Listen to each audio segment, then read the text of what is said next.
Olá, meus alunos do sexto ano. Já pode ajeitar aqui. Pronto. Hoje nós vamos ter nossa aula de ciências, nós vamos ter 2 aulas de ciências. E vamos continuar falando sobre os nossos animais. Hoje nós vamos falar sobre a cadeia alimentar. Ou seja, vamos falar de que forma que os nossos animais se alimentam. Nós temos aí de início, aí na apostila que a Pro mandou para vocês, vocês vão ver a capivara. A capivara, ela é um animal roedor.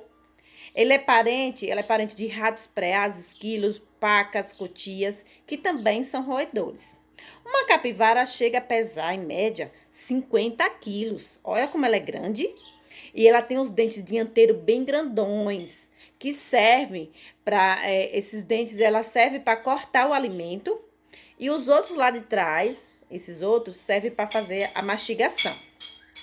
Em seu ambiente natural, a capivara geralmente passa a vida nas proximidades de rios, lagos, comendo raízes. Mas também existe grupo de capivaras que moram no meio das cidades. Elas moram em lagos. Por que elas moram no meio da cidade? Então, por que elas moram nas cidades? Porque o homem está construindo tanto ao redor das matas que elas procuram um refúgio para também estarem morando. Como os lagos que seriam a casa delas já estão no meio das cidades, elas procuram esses lugares e ficam por lá. E também elas começam a invadir. E quando elas estão morando próximas às cidades, elas começam a invadir e devoram plantações de milho, de arroz, de melancia, do que acharem. Então, elas querem facilitar a sua alimentação. Mas nem tudo é tranquilidade na vida das capivaras.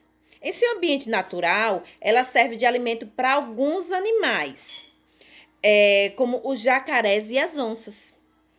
O capim serve de alimento para as capivaras. E esta, por sua vez, pode ser devorada pelas onças. Podemos dizer que capim, capivara e onça compõem uma cadeia alimentar, que pode ser representada da seguinte maneira. Capim, aí a capivara come o capim e a onça come a capivara. Então, aí nós temos uma cadeia alimentar.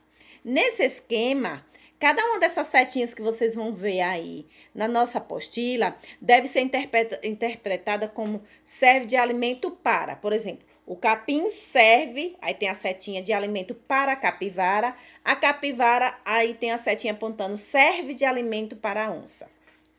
Assim, esse esquema da cadeia alimentar deve ser interpretado desse jeito que eu falei.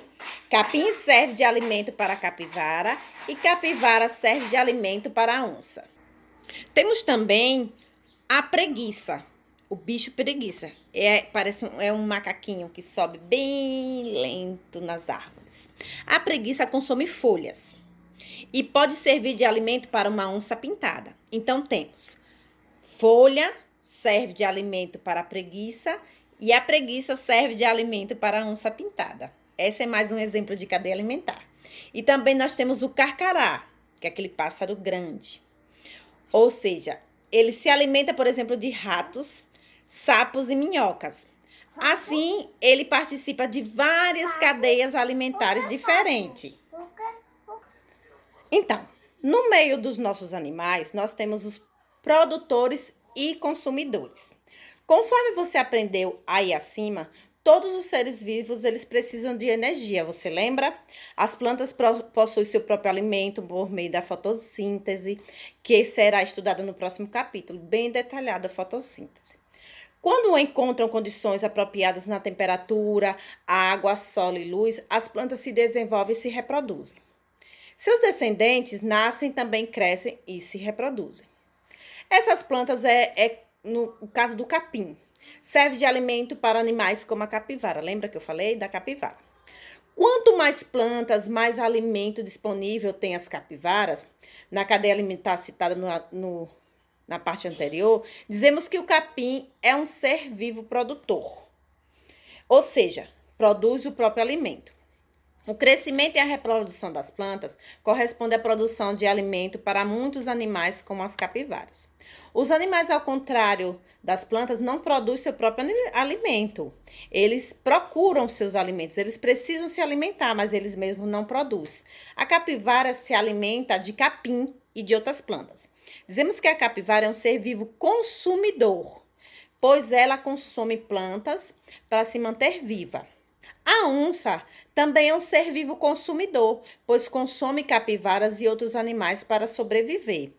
Então, o capim é um ser produtor, porque ele se reproduz, ele mesmo se reproduz. Então, ele é um ser vivo. Porque se a gente for lá, não arrancar o capim pela raiz, mas se a gente só cortar ele, ele nasce novamente. Então, ele é um ser produtor. A capivara e a onça é um ser consumidor, porque elas não vão lá plantar, elas só vão lá comer o que elas já acham vivo, né? Então, a onça também é um ser consumidor, pois consome capivaras e outros animais. Assim, nessa cadeia alimentar, temos capim, que é o produtor, a capivara, que é o consumidor, e a onça, que também é o consumidor. Os seres vivos dependem um dos outros. Eu já vou falar sobre isso no próximo vídeo para que esse não fique muito extenso e vocês consigam entender tudo direitinho. Até já!